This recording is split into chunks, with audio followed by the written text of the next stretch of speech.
বর্ষাকালে প্রচুর পরিমাণে বাজারে এই সুস্বাদু বেলে মাছ পাওয়া যায়, আর সেটা যদি হয় একদম টাটকা তাহলে তার স্বাদ কিন্তু একদম অন্য রকমেরই হয়। আজ আমি তাই এই বেলে মাছের ঝালের রেসিপি নিয়ে আপনাদের কাছে হাজির হয়েছি। হ্যালো এভরিওয়ান, অসীমার কিচেনে আপনাদের সকলকেই স্বাগত। এই বেলে মাছের ঝাল বানানোর জন্য আমি প্রথমে 3 চামচ সর্ষের দানা নিয়ে নিয়েছি, আর নিয়ে নিয়েছি 5টা মতো কাঁচা লঙ্কা। তারপরে আমি মাঝারি মাপের 8টা মতো বেলে মাছ নিয়ে নিয়েছি। প্রথমে আমি মাছটাকে ম্যারিনেশনের জন্য 1 চামচ নুন, 1/2 চামচ হলুদ গুঁড়ো আর 1/2 চামচ লঙ্কার গুঁড়ো দিয়ে ভালো করে মাছটাকে মাখিয়ে নিয়েছি। আমি এটা ম্যারিনেশনের জন্য মিনিট 15 মাছটাকে রেখে দিয়েছিলাম। তারপরে অন্যদিকে এই ঝাল বানানোর জন্য যে সর্ষেটা নিয়েছিলাম সেটাকে বেটে নিয়েছি লঙ্কা দিয়ে, আর নিয়ে নিয়েছি 2টো টমেটো আর 1টা পেঁয়াজ কুচি করে কেটে। এবার কড়াইতে আমি 100 মিলিলিটার মতো সর্ষের তেল দিয়ে আস্তে আস্তে মাছগুলো ছেড়ে দিলাম কড়াইয়ের মধ্যে। তেলটা কিন্তু অবশ্যই ভালো করে গরম হতে হবে, নচেত কিন্তু মাছগুলো লেগে যাওয়ার সম্ভাবনা থাকবে। আর বেলে মাছ যেহেতু একটু নরম ধরনের মাছ হয়, তাই খুব সাবধানে আপনারা মাছটাকে উল্টাবেন। আর এই মাছ ভাজার সময় গ্যাসের ফ্লেম কিন্তু বাড়িয়েই রাখবেন, নচেত কিন্তু মাছটা ভেঙে যাওয়ার সম্ভাবনা থাকবে।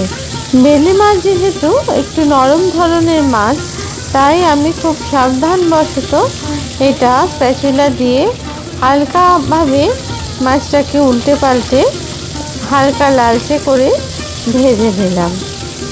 এইভাবে মাছগুলোকে কিন্তু ভেজে নিতে হবে।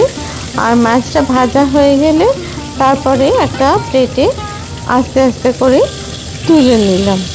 এই বেলে মাছ আমাদের দেশে নদী, নালা, খাল, বিল এবং ঈষৎ লবণাক্ত যে অঞ্চলগুলো আছে সেখানে পাওয়া যায়।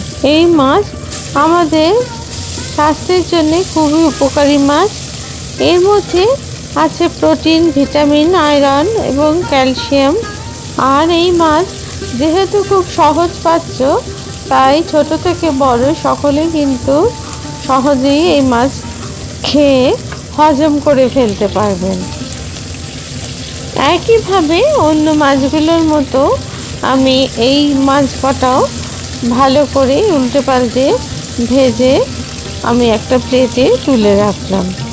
মাছগুলো ভাজা হয়ে গেলে ওই কড়াইতে আরও 2 চামচ মতো সর্ষের তেল দিয়ে তার মধ্যে দিয়ে দিলাম আমি 1 চামচ মতো পাঁচফোড়ন আর 3টে মতো কাঁচা লঙ্কা। এই কাঁচা লঙ্কা দিলে খুব স্বাদটা ভালো হয় মাছের ঝালের মধ্যে। এরপর দিয়ে দিলাম এর সাথে একটা পেঁয়াজ যে কুচিয়ে রেখেছিলাম সেটাকে। খুব ভালো করে পেঁয়াজ কাঁচা লঙ্কা ভেজে নিতে হবে যতক্ষণ না পেঁয়াজের থেকে কাঁচা গন্ধটা বেরিয়ে যাচ্ছে। পেঁয়াজটা ভাজতে ভাজতে যখন এর রঙটা একটু চেঞ্জ হবে হালকা ব্রাউন কালারের মতো, সেই সময় এর মধ্যে কিন্তু আমি এবার দিয়ে দিলাম আগে থেকে কুচিয়ে রাখা টমেটোর কুচিগুলোকে। টমেটোর কুচিগুলোকেও খুব ভালো করে ভেজে নিতে হবে, আর টমেটোর মধ্যেও যেন কোনো কাঁচা গন্ধ না থাকে সেই পর্যন্ত এটাকে ভাজতে হবে। দিয়ে দিলাম একটা ঢাকনা যাতে করে টমেটোটা একটু নরম হয় তার জন্য। তারপরে আমার ঢাকনা খুলে ভালো করে এটাকে ভাজতে থাকলাম। যখন টমেটো আর পেঁয়াজ ভালো করে ভাজা হয়ে যাবে আর পাশ থেকে তেল ছাড়তে শুরু করবে, সেই সময় এর মধ্যে আমি দিয়ে দিলাম 1.5 চামচ মতো নুন। নুনটা দেওয়ার পরে আরও খানিকক্ষণ আমি ভালো করে নাড়াচাড়া করে এটাকে ভেজে নিলাম।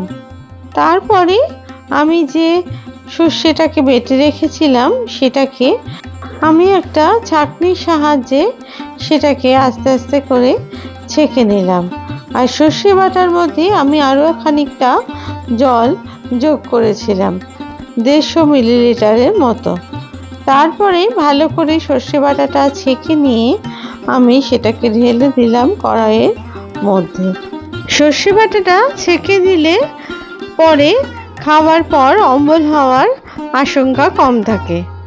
ভালো করে নাড়াচাড়া করে মিশিয়ে আমি এবার একটা ঢাকনা দিয়ে দিলাম মিনিট 5-এর জন্য।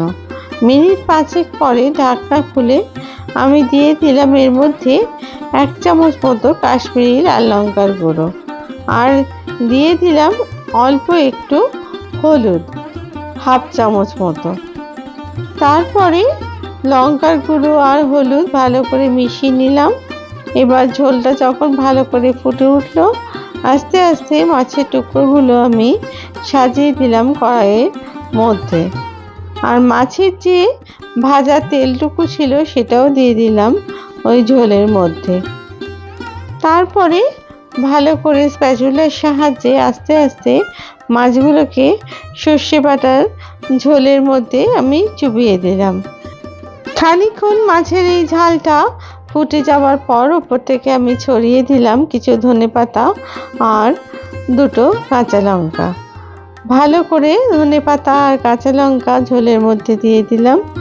তারপরে দেখুন আমার এই সর্ষে যে ঝাল তৈরি করলাম সেটা সম্পূর্ণ হয়ে গেছে। এবার আমি গ্যাসটাকে অফ করে দিলাম। আপনাদের যদি এই রেসিপি ভালো লেগে থাকে তাহলে প্লিজ লাইক, শেয়ার আর কমেন্টস করতে ভুলবেন না। আর আমার চ্যানেলে যদি আপনারা নতুন বন্ধু হন তাহলে প্লিজ চ্যানেলটিকে সাবস্ক্রাইব করে দিয়ে আমার পাশে থাকবেন, আর পাশে থাকা বেল আইকনটিকে প্লিজ প্রেস করে দেবেন, যাতে করে নতুন রেসিপি দিলেই প্রথমেই আপনাদের কাছে তা পৌঁছে যায়। আপনাদের সহযোগিতা কিন্তু আমার একান্তই কাম্য। আর আপনাদের যদি রান্না সংক্রান্ত কোনো প্রশ্ন থাকে তাহলে অবশ্যই তা আপনারা কমেন্টস বক্সে জানাতে পারেন। আবার নতুন রেসিপি নিয়ে আপনাদের কাছে হাজির হব। আপনারা সবাই ভালো থাকবেন। ধন্যবাদ।